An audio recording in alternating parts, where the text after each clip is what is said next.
Pano Lam Sao, Senebo Smile TV channel.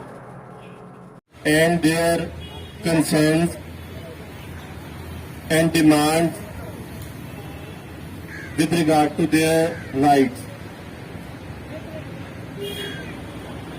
When this month's President, Madam, she was speaking, I was realizing that she was not delivering any speech. Rather, she was giving words to pain and agony that the people of Tripura have suffered under Indian rule. And she was giving words to a kind of betrayal of trust that was put by in this Indian state with their voluntary merger into this Indian Union in 1947. In lieu of certain promises that were made and that were not kept. So, in this kind of situation, I stand here not being any citizen of any political entity, but being a Sikh, because our Guru Sahib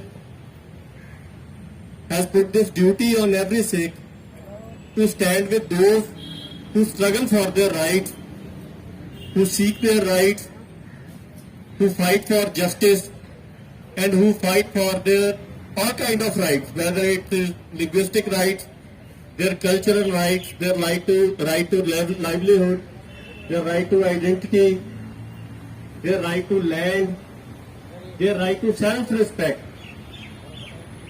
And mind it, these rights are not given or granted by any constitution or any kind of law that are made by certain people. These rights are basic rights, and we call them birthrights. Right to land, or right to language, or including political right, including right to self-determination. This is right of people that they get just because they are people. Even if those rights are recognized in any law or not, rights are there. Recognition is a matter of fact. It may be there, it may not be there. But when it is there, it is duty of any government to protect those rights. And this region, which is called India, and which is basically a forced political entity, it is so diverse. There are so many people. So diversity, full of diversity, linguistic diversity is there, religious, different religions, and then different nationalities. And in this diverse region, there cannot be a uniform solution for all the problems. Whatever may be a problem for people of Tripura, that may not be a problem for any other people, which is not seeing any kind of situation that the people of Tripura are witnessing there. So what we are seeing that whenever government decides on behalf of people, they say that we are deciding on your behalf. They want to implement universal solutions, and that causes problem. And the solution lies in will of people. Whatever is will of people, that should be implemented. And that would vary from region to region. There are different kind of scenarios.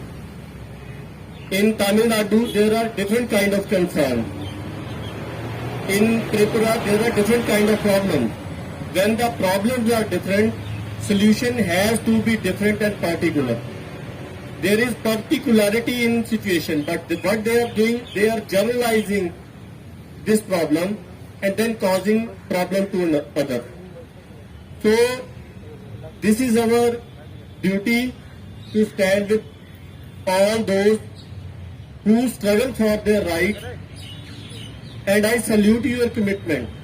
When she was saying that even when last person is there, they will continue their fight for their rights.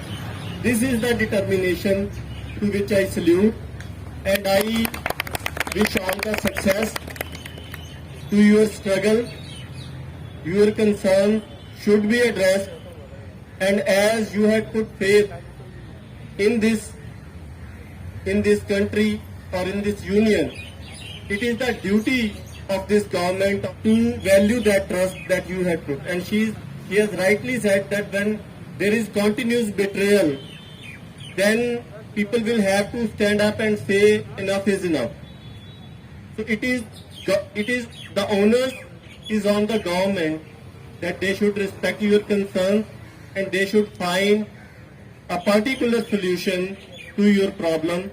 Our support is with you. Thank you very much.